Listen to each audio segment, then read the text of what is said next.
Hi, everybody. Welcome to Professor DiMaggio's Gaming. So what I'm going to be doing today is I'm going to be going through an advanced guide on how to perfect parry like a master player. So what a lot of people think is that, the perfect parry is really difficult because, you have to hit parry within 2 frames of an attack hitting you in order to get it. So I think a lot of times people feel like, well, I got to go into the training room and I've really got to practice my timing to get really good at doing these perfect parries. And I think there's actually a misconception around this because it's actually a lot easier potentially than people think if you set up your perfect parries right. So when should you be perfect parrying? I'll give you 2 examples of when you shouldn't be doing it, in my opinion, and then one where you really should be trying to abuse it when you can. And so when you shouldn't be doing it is, people go into training room and they spend hours trying to get the timing down for perfect parrying and anti-air. That's actually a really silly thing to do because even if you're varying it up between a perfect parries and anti-air and an actual legit anti-air, you still end up just sort of guessing because once the other player sees that you're perfect parrying and anti-air, all they have to do is jump in with an empty jump and throw. And not only are you going to take more damage because it's a punish on throw, but you're also going to lose a bunch of drive gauge. So there's really no reason to be guessing yourself between a guaranteed anti-air, for example, Rashid's heavy mixer, versus trying to anti-air on perfect parry, because you could just get guaranteed damage every time on the anti-air. So this is one of the times you don't want to be using perfect parry and wasting a bunch of time learning how to time that. Another time I think you don't want to be doing it is off of a drive rush check. Sometimes I see players try to perfect parry off of a drive rush check, and really, because the scaling is so bad, it's actually better to just go into an actual drive rush check with a button like medium punch into heavy kick and do a combo. Because if you're going to put yourself at risk off of a drive rush of getting hit, you may as well do it off of like a legit drive rush check with actual buttons rather than perfect parry, because you're going to get a lot more damage. So what I'm going to do now is I'm going to walk you through some scenarios under which I think perfect parry actually does make a lot of sense for Rashid, and how to actually do that, how to actually set that up. So I think the key to understanding perfect parry is understanding that you need to set yourself up for certain kinds of offense, after which you will do and go for the perfect parry, and you will be consistently more likely to land the perfect parry because of the specific setups that you're using. For example, we're going to walk through 4 of them with Rashid, 4 really good ones, and they all have one thing in common, as you're going to see here. So you see Rashid walking forward, right? He goes into the forward heavy kick. You assume they're going to block, right? And then they're going to react. And you've got the perfect parry here. Now you're going to watch me in this segment, right? You're going to say, how does he do this? You got 1, 2, 3, 4, 5, 6, 7. Okay, how does somebody land 7 of these in a row like that? Is it because I'm just that much better at this stuff? Yeah, well, sure, I'd love to tell everybody. Yeah, Professor DiMaggio is just so much better than everybody else that he could do 7 perfect parries in a row like that because he's godlike. No, that's not what it is. What it is you have to know your setups.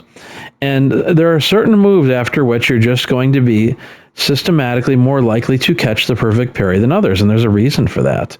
So in this particular case, if you look at Rashid after the forward heavy kick, he's -3. This is sort of your magic frame rate, like -1 to about -3 if you want to be systematically more likely to be hitting perfect parries. And the reason for that is pretty straightforward.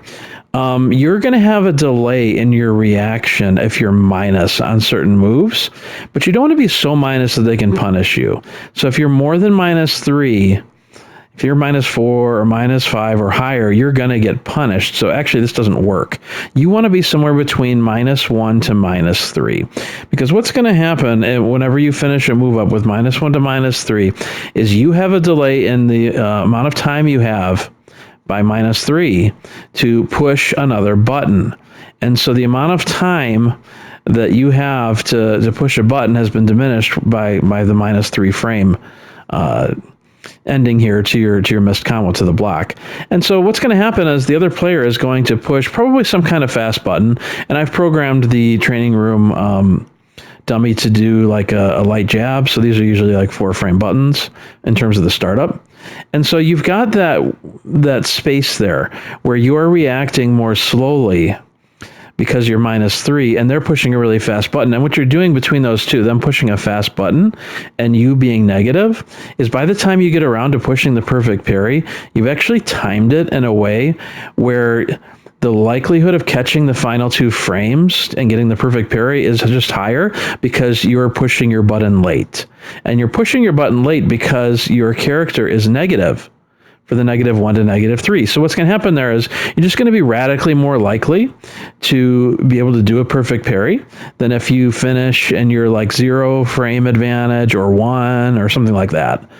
So the -1 to -3 is sort of ideal, but really -3 probably. That's really the one that's going to get you the most success. So if we take a look here, right, this is the forward heavy kick. And you're just going to tap back and parry.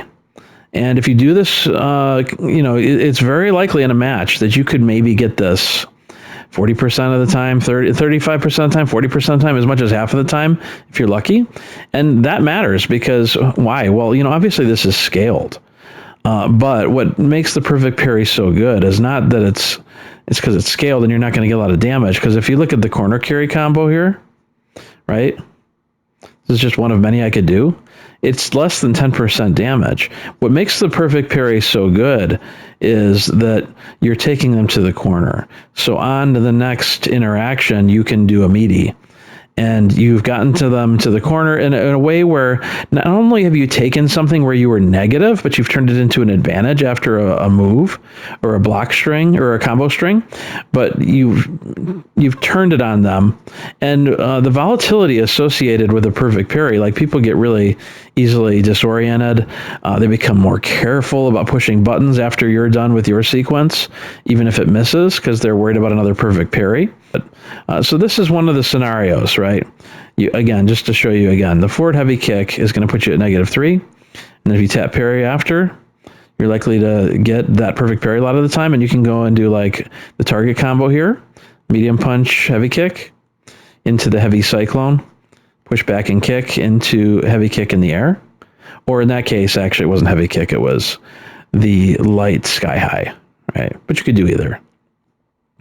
Okay, you can also do forward and heavy punch, and it's going to land -3 if they block. So you can do the same perfect parry off of forward heavy punch as an overhead. I don't like that one as much though, because if they're blocking low, it's actually not going to work. You'll just hit them, and you won't be able to really combo after. So and it's slower. It's slower than forward heavy kick. So you can do forward heavy punch if you want. You could try and do it as sort of like a meaty on their wake up to not have to worry about the issue of how slow it is on startup. But I really like forward heavy kick here even better. So here's another really good setup where you can start off with the drive rush into forward medium punch. And then you can do a jab after, and you're going to be -1. So this one's not quite as good as the first one, but it's still really good. If you try to parry after this, you have a very good chance of getting a perfect parry. So you can see there's one example of it, and then you can go into whatever combo you want for corner carry after. So it's actually really good. Another one you can do, which is really good, is you can do, as you see there, the drive rush into medium punch. You're going to be like +5 after that, if I remember correctly. And so you got enough actual time to go straight into the forward medium punch double hit. So you can actually do that as part of a sequence. And you'll be -3. So that's your magic sort of number there, where you can perfect parry, and you're likely to get it much of the time into the corner carry. So those are both really, really good. The thing I like about the first one, this one here, well, that one I like because it's -3. But the other one, when you do the drive rush into forward heavy punch, forward medium punch into light punch, what I really like about this one, even though it's -1, is see how far you pushed back, right? So they're not actually going to be able to throw you when you go for the perfect parry. So this is actually really good too because of that. You don't have to worry about them punishing you on the perfect parry attempt with a throw because you've got that space between you. So the forward medium punch into light punch is really good, as you just saw there. The forward drive rush medium punch into forward medium punch is good, as you just saw here. that's number 2 and 3 that are really good for Rashid. Fourth one that's really good, you can do the drive rush, as I oftentimes do, into crouching light kick. And if you miss, like if you miss in the sense that they block, you can go still, because you're plus, into the target combo, medium punch, heavy kick, into the light mixer. And this is also going to finish -3. So that's really good in terms of trying to get that perfect parry. You're going to be likely to get it much of the time. And then you can convert that into all types of stuff too. Okay, final bonus. I know I said 4, but one I just recently discovered, this one is actually really good too. You can do drive rush, crouching, medium punch, and that's going to be, I think, about +5 as well.